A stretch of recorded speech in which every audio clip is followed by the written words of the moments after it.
আমার চোখকে তো ফাঁকি দিতে পারবি না, ওই কথায় কথায় চিরেও বেজাতে পারবি না। ও মা, অমন বলছো কেন গো? এ তুই জানিস, আগে বল দেখিনি ব্যাপারটা কি?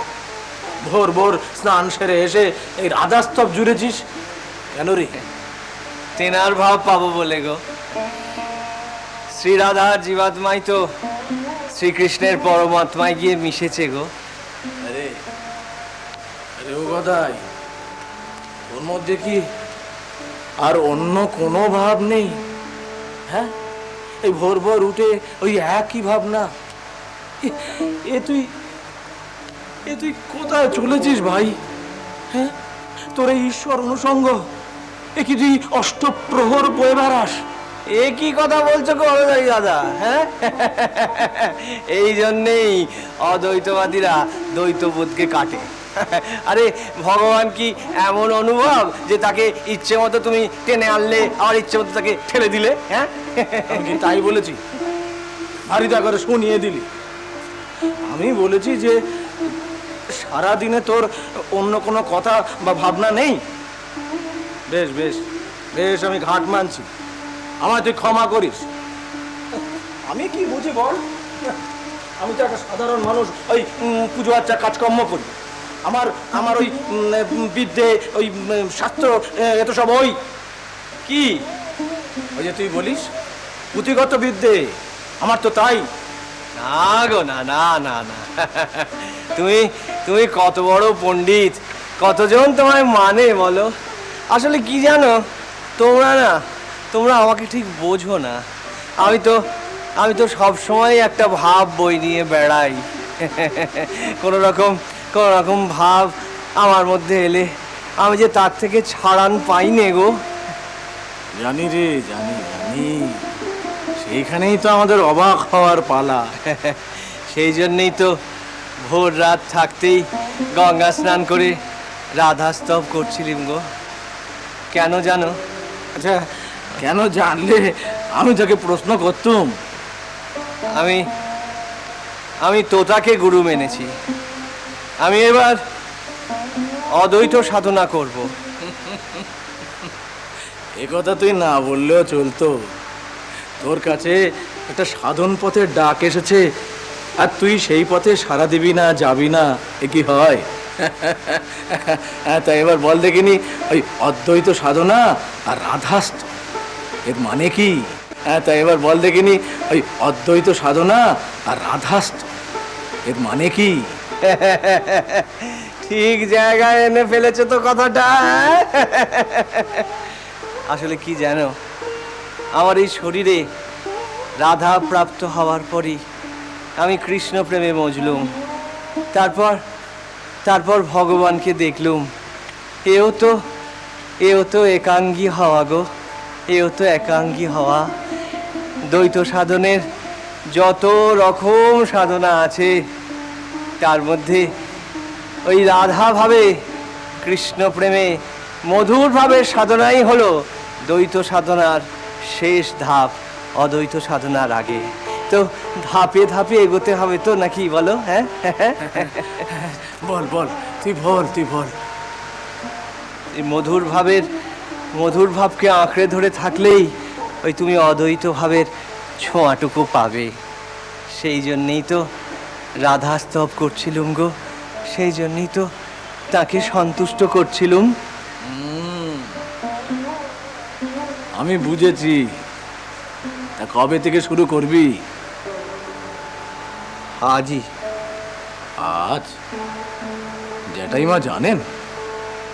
না গো, মাকে এখনো বলিনি গো। বলবি নে? তুই তুই সন্ন্যাস নিতে চলেছিস, মাথা মোড়াবি, গেরুয়া পরবি, তো এসব যেটাই মা জানলে এ ধাক্কা সইতে পারবে? না গো, না, এসব আমি করব না। তা আমি তো তাকে বলেছি। আমি মাকে বলছি না। তোতা জানে যে মাকে আমি আর কষ্ট দিতে পারবো না গো, আর কষ্ট দিতে পারবো না। আমার মা জীবনে অনেক কষ্ট সয়েছে গো, অনেক কষ্ট সয়েছে। হৃদু, ওরে ও হৃদু, হলা রে, হলধারে, দেখ দেখি কোথায় গেলি বাপু সব তোরা? ও মা জননী, সকালবেলায় জব তপ সারা হয়ে গেছে বুঝি? আর জব তপ, আমার আজ আর জব তপে মন নেই গো বাচ্চা। আমার আমার মনের ভেতরে কে যেন একটা ডাক দিয়েছে গো। কিসের ডাক গো? আর সে যদি বুঝতুম তাহলে কি এরা তো হাঁক ডাক করতুম গো। তা তোমার ওই দোসরটি সাত সকালে কোথায় গেছে বলতে পারো?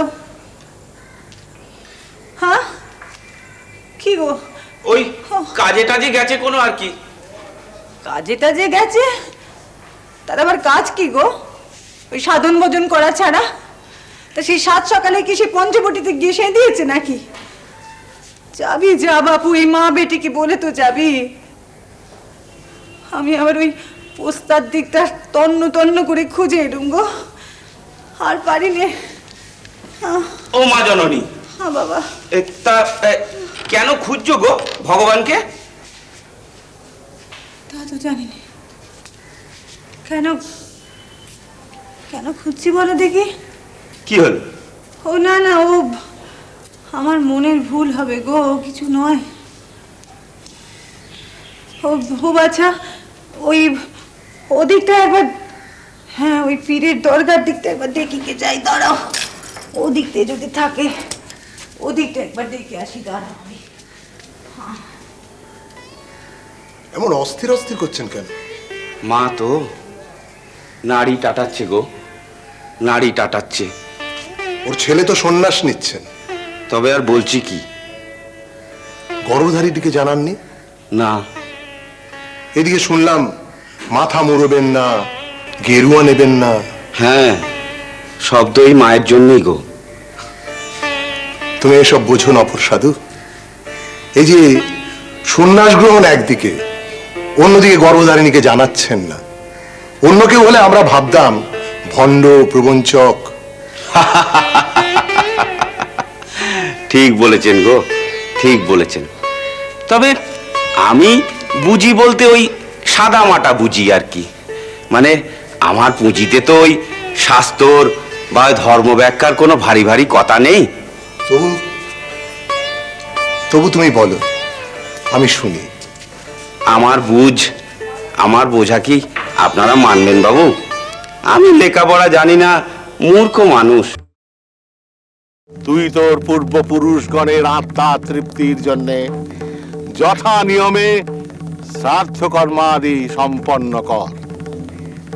তারপর নিজ আত্মা তৃপ্তির জন্য পিণ্ড প্রদান কর। এ বড় কঠিন কাজ বাচ্চা। সমস্ত লোক প্রাপ্তির আশা এবং অধিকার নিঃস্বার্থে বর্জন করতে হবে। তাই তোর নিজের প্রেত পিণ্ড নিজেই প্রদান করতে হবে। কোনো সংশয়? না গুরুদেব, সংশয় আমার কোনোদিনই হয় না গো। আমি যখন যাকে গুরু হিসেবে বরণ করি তার পায়ে নিজের সব কিছু ঢেলে দিই গো। তুমি আমাকে যা বলবে আমি তাই করব গো। বাহ, চমৎকার চমৎকার। श्री राम कृष्ण